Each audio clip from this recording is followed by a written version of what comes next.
what's up? Welcome to First Person Perspective. My name is Anthony Shelton. This is episode 5. Lots of fascinating news stories to choose from this week.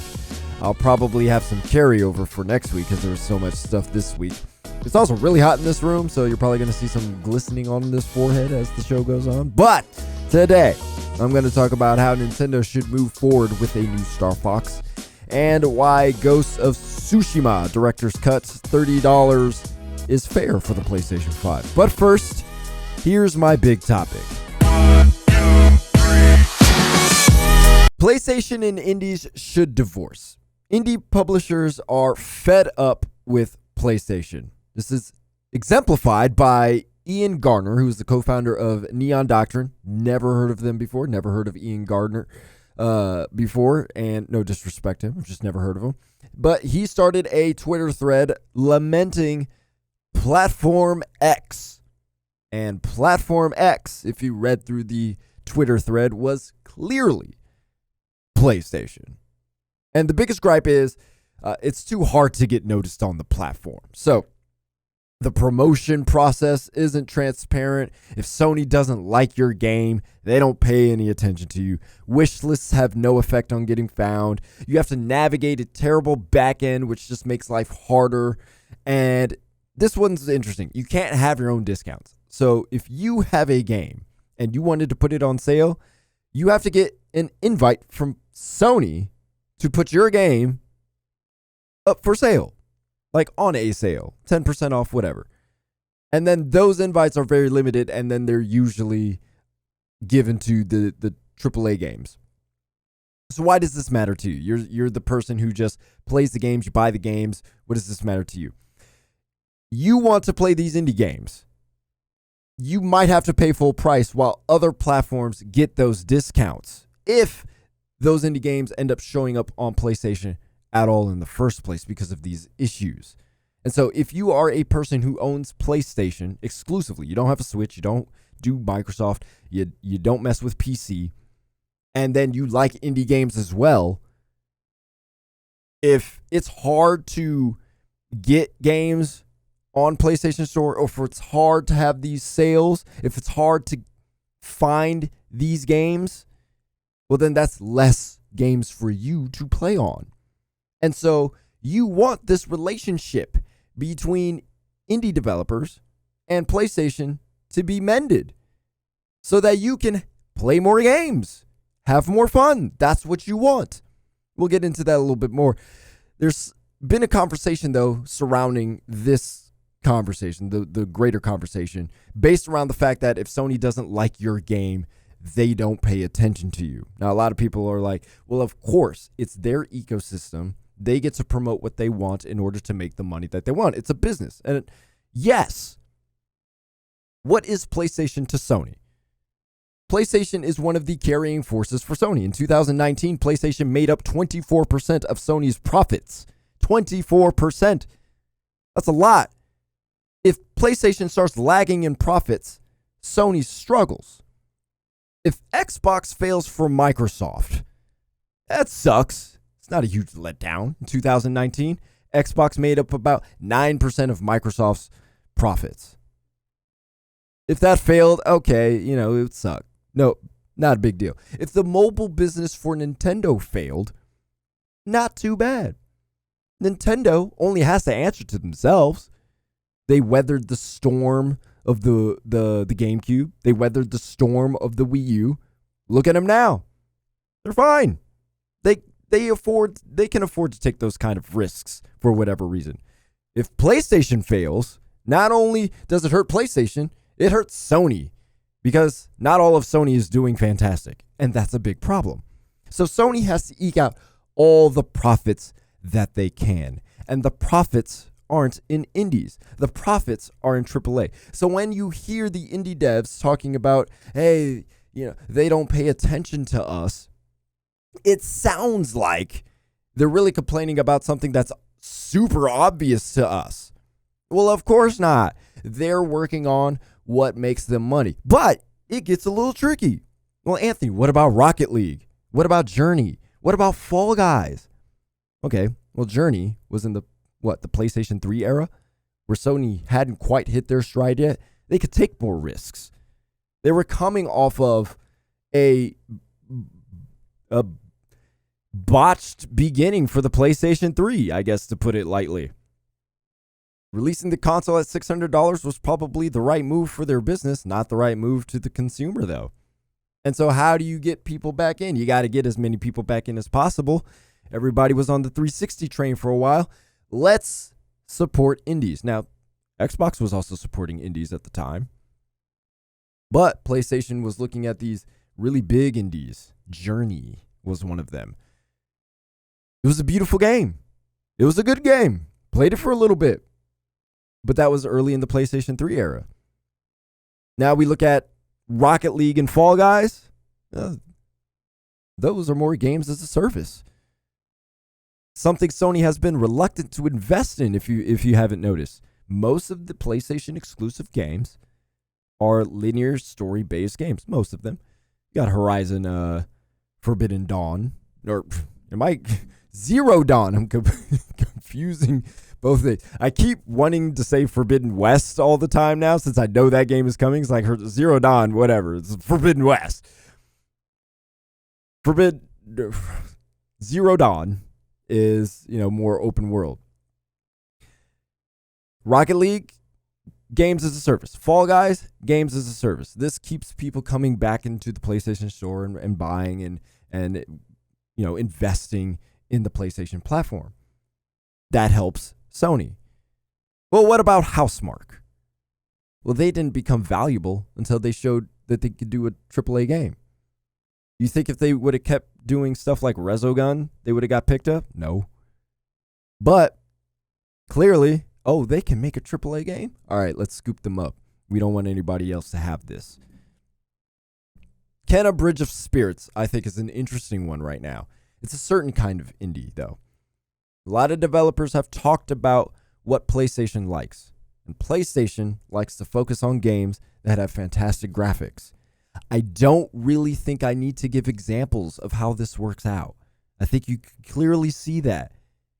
And so it plays out here. Kena Bridge of Spirits looks like a very good game. Ratchet & Clank looks like a very good game. It looks beautiful.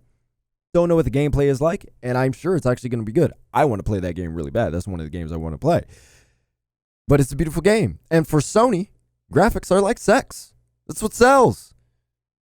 And so you're like, well, okay, that's how all of this works. They focus on AAAs. And I get that. I have to talk AAAs for maximum potential clicks. That's just the way this is. Pro sports leagues highlight the best players to get people to watch their sport. Basketball, LeBron. Soccer, Messi. So indie devs should stop complaining, right? That's probably what they should be doing. But this is where the problem is for indies. This is where we have to understand. There's 114 million PlayStation 4 units. There's about 8 to 9 million PlayStation 5 units. Now, if we look at all the platforms, the Switch has sold about 85 million. Xbox, we don't know. So let's focus on Game Pass because that's what they're focused on.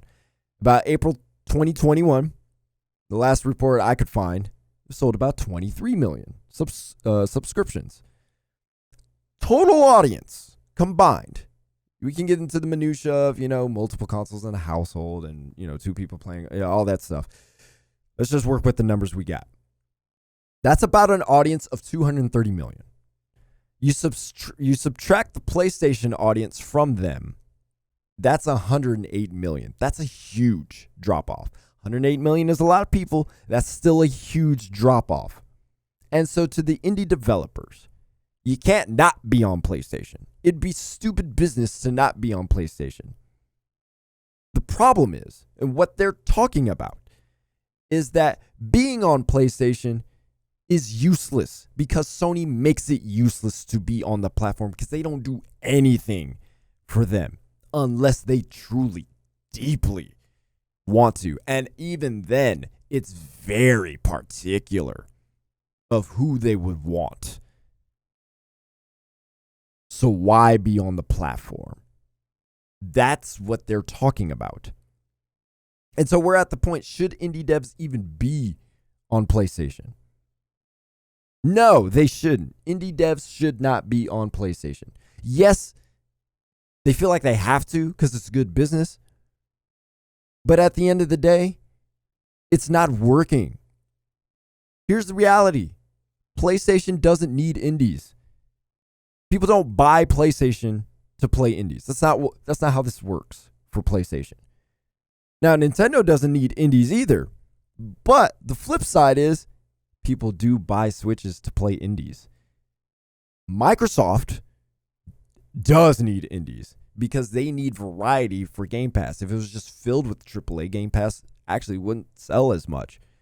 And so that is a boon for Game Pass to have that kind of variety. But PlayStation, at this point right now, nah, you don't need indies. And they're not trying to shade indies. They're really not trying to do that. But that's not in their business right now. But yet they keep on doing things to suggest, hey, we want indies.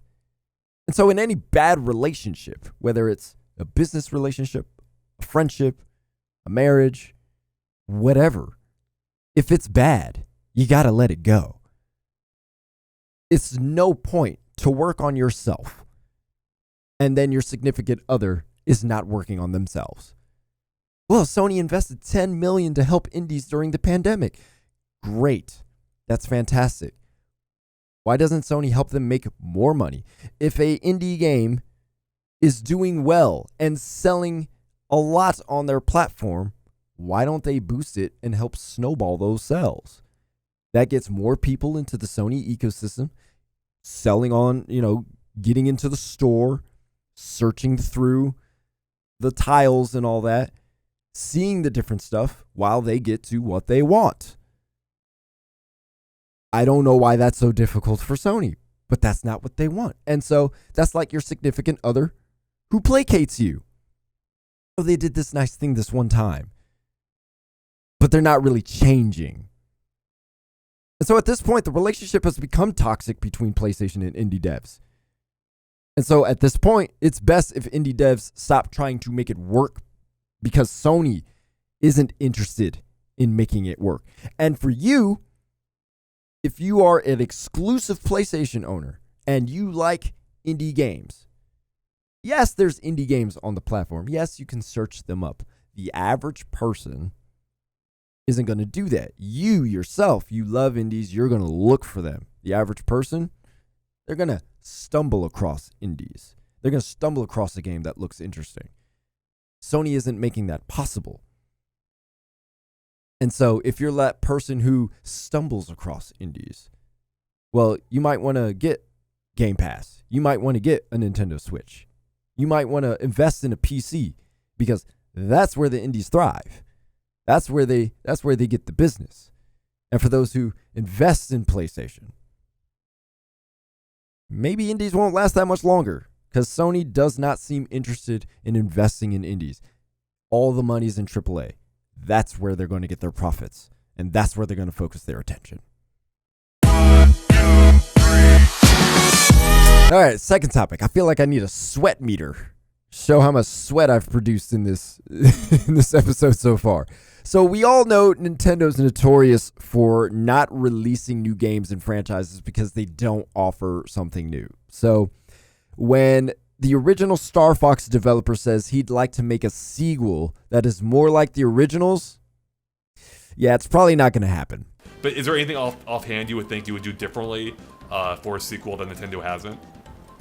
I think I would just dial it back a lot and not put in gimmicks like the stuff that Zero had, and maybe not even put in the free roaming aspects and stuff like that. I would just bring it back, put it back into what made Star Fox the original fun. We can't stop Nintendo from implementing gimmicks. It is what they do. It is who they are. It's what makes them so special. It's also what makes them so annoying.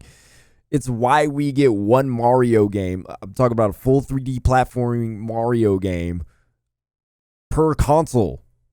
It's why we barely get 2 Zelda games per console. It's why 2D Metroid games take so long to come out. We just are now getting another one with Metroid Dread.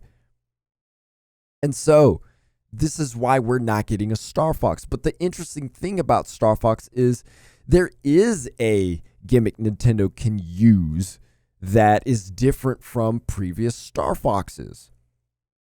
Here's the thing. Star Fox can kind of be the Call of Duty for Nintendo. I'm not saying it has to be released yearly. I'm not going there.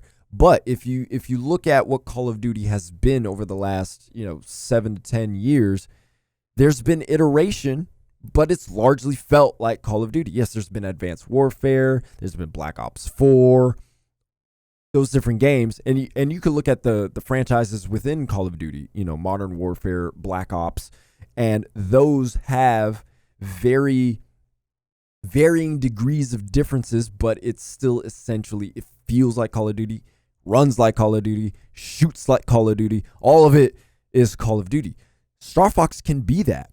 It doesn't have to have these ridiculous iteration and gimmicks every single game. And I'm not saying Nintendo needs to release 4 or 5. Maybe 1, 2. 1 would be fine. But all Star Fox needs to separate itself from the previous Star Foxes is a story. That's it. Star Fox should be telling a story. There's father-son dynamics. There's interpersonal relationships within teams. There's the Star Wolf rivalry. There's so much going on in Star Fox. It's not just like Star Fox, the game where you fly around in rail linear fashion and shoot stuff. Like, no, that's not what Star Fox is. There was more to it.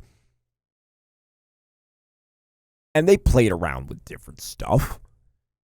They gave us Star Fox Adventures.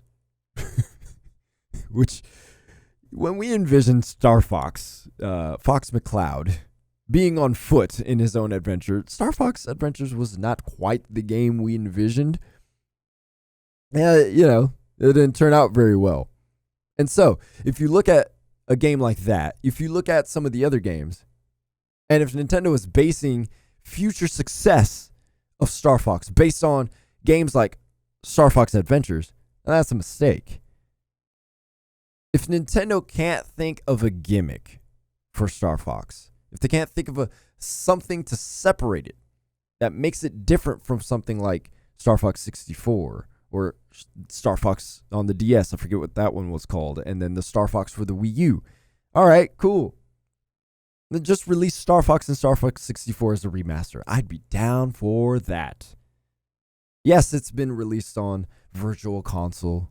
Yes, we've had it multiple times. Sure. But you know what? It would be nice to play the game fresh. Don't lie to me and tell me that you would not want Mario 64 remastered. Don't lie to me. You know you would want Mario 64 remastered. Same thing here. Nothing fancy. Upgraded audio, upgraded graphics.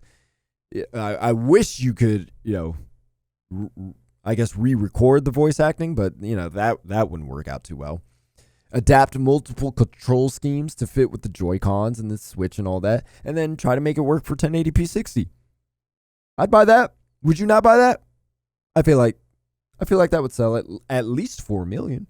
That's how many Star Fox 64 sold on the N64. There's way more people who are into Nintendo than back in the N64 days. You think that wouldn't sell at least 4 million? Yes, development costs have gone up, and so it would need to sell more than that.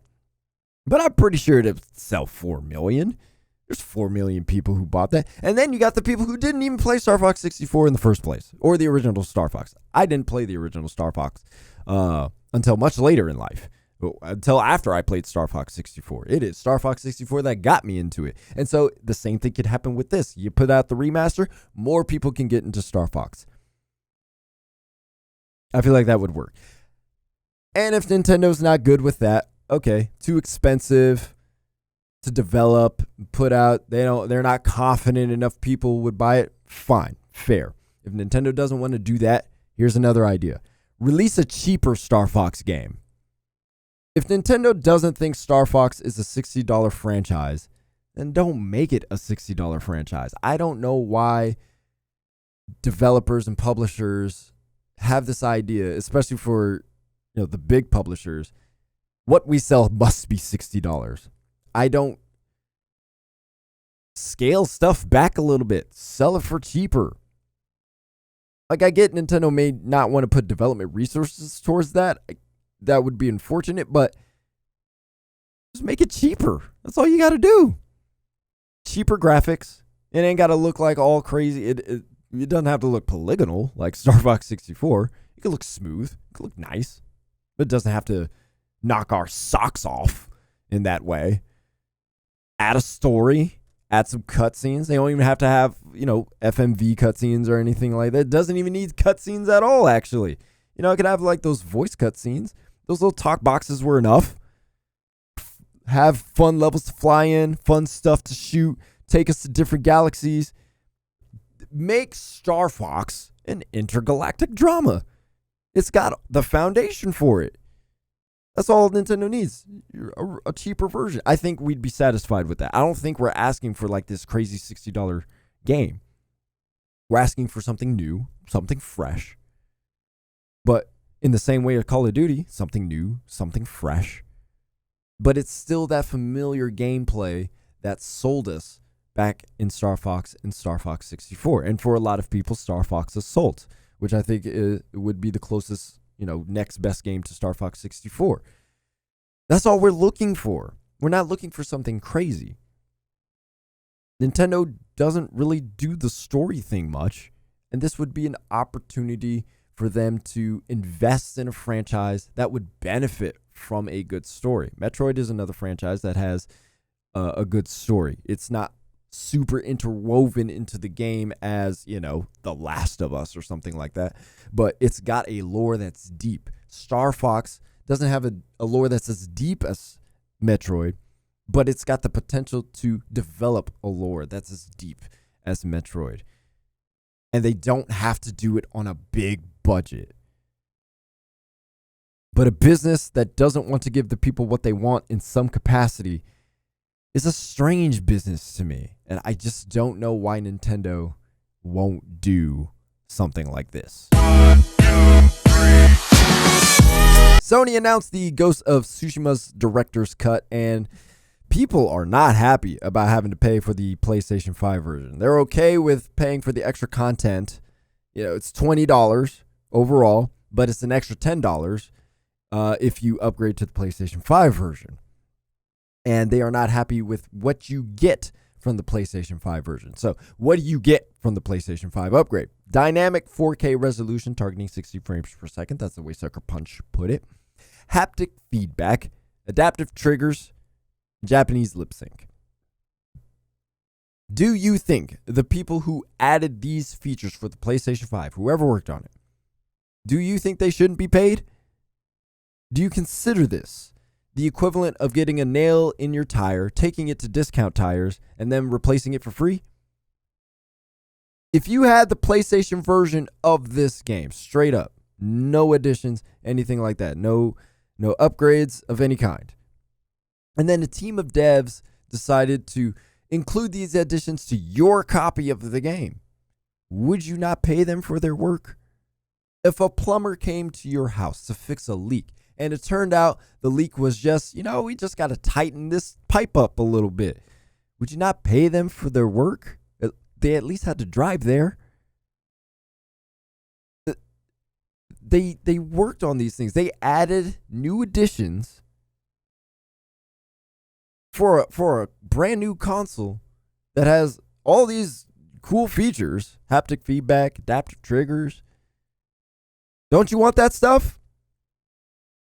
Like, if you have the PlayStation 5, wouldn't you want the console to actually take advantage of this stuff? Wouldn't you want Ghost of Tsushima to take advantage of these things since they're there? Sure, you didn't ask for it. That's great. You didn't ask for it. No, but you don't want to pay for it. If this were on Xbox, you'd be able to get this with Smart Delivery. But you'd still probably have to pay $30. You got to work it out on the back end. And in fact, you'd probably have to pay $30 for the Xbox One version because you get that free upgrade, right? And then you complain about not having enough in the Xbox One version because you'd have to pay $30 for that. Like, at the end of the day, the devs need to get paid. I have believed the lie also, and I was recently corrected by my colleagues and other development contacts. The truth of the matter is, yes, publishers are in it for the profit. They are publicly traded companies. They are trying to make as much profit as possible. That is their job. That is the truth. But they are legitimately trying to keep up with inflated costs. Truth of the matter is, everything has gone up in price. Games have stayed the same. Now, publishers and developers have figured out how to get around that. Hence what we're seeing right now with the director's cut. But if you don't want this to happen, then you need to be okay with paying $100 to $110 for a game as soon as it comes out. Because otherwise, they don't have to do this stuff to make up for it. Because that's what this game should cost straight up.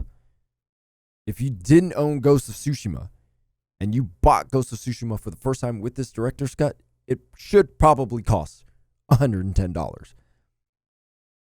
Otherwise, devs have to get paid for the work they do after launch. Since we're not doing that. Well, Final Fantasy VII Intergrade had a free upgrade.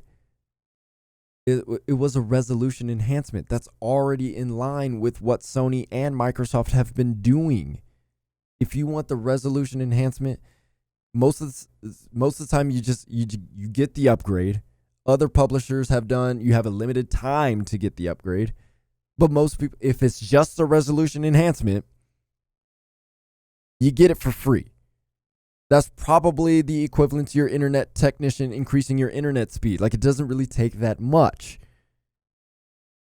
Ghost of Tsushima includes extra controller programming and animation changes. It takes a little bit more work. There's a little bit more programming involved with that. I am not entirely sure syncing the Japanese dubs is a matter of sliding the audio over to match the lips. I really don't think it's that simple.